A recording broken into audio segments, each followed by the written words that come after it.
Japan میں پچھلے 30 سال سے چوری نہیں ہوئی، قتل نہیں ہوا، کوئی بھوکا نہیں سوتا۔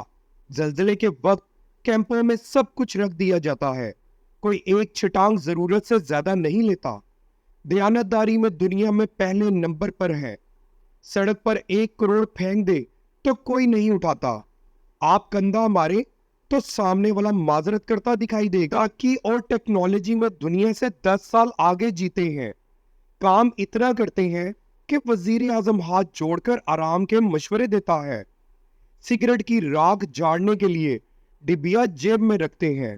صفائی اتنی ہے کہ سڑکوں میں منہ نظر آئے۔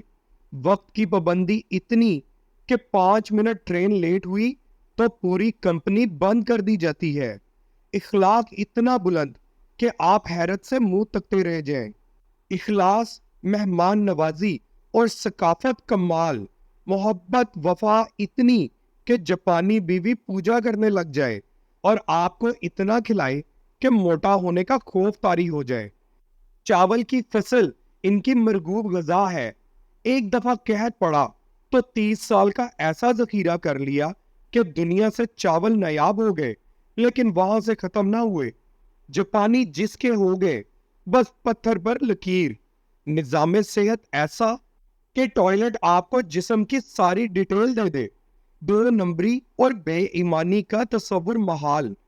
اب آتے ہیں ایسے ملک میں جہاں پہ لاکھوں لوگ تبلیغی اجتماعات میں جاتے ہیں، جہاں لاکھوں لوگ دعوت دین کے لیے سفر کرتے ہوں، جہاں سے لاکھوں لوگ بیت اللہ، عمرہ اور حج کے لیے جاتے ہوں۔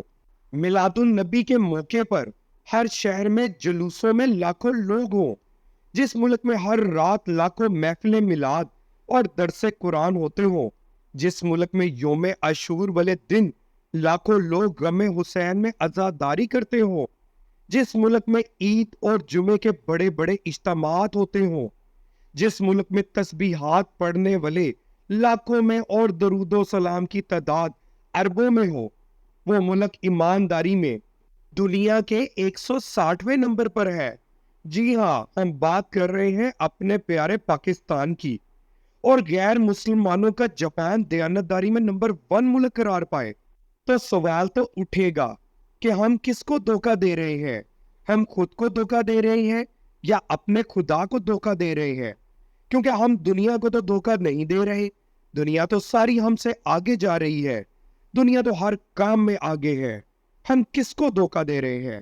جب ہمیں یہ ساری باتیں سننے کے بعد سمجھ آتی ہیں تو ہمیں معلوم ہوتا ہے کہ ہم کسی اور کو نہیں بلکہ خود کو دھوکہ دے رہے ہیں۔ اور ان سب کے باوجود اللہ ایسا کریم مہربان ہے کہ ہمیں پھر بھی رزق عطا کرتا ہے۔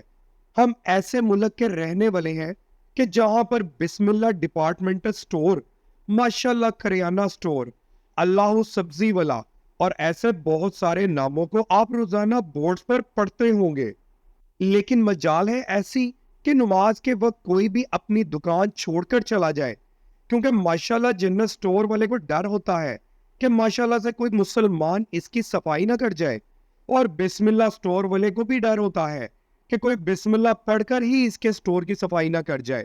یہاں پر مسلمان صرف نام کے رہ گئے ہیں۔ ہم پاکستانی قوم صرف نام کی رہ گئی ہے۔ پاکستان کا مطلب کیا؟ لا الہ الا اللہ۔ ہم جاپان چلے جائیں، جن لوگوں کو ہم کافر کہتے ہیں، انہوں نے قرآن مجید سے وہ تمام چیزیں لے لی جو ہماری میراث تھی، اور ہم نے تمام الٹی چیزیں اٹھا لی جو کسی وقت کافروں کی میراث تھی۔ زندہ درگو آج بھی ہم لڑکیوں کو کر دیتے ہیں۔ آج بھی کسی کے گھر میں کوئی لڑکی پیدا ہو جائے تو اس کو فون کر کے یہ کہا جاتا ہے کہ فکر نہیں کرنی، انشاءاللہ اللہ تمہیں بھی بیٹا عطا کرے گا۔ ارے بیٹے مانگنے والو، پہلے اپنے اندر ایمان تو مانگ لو۔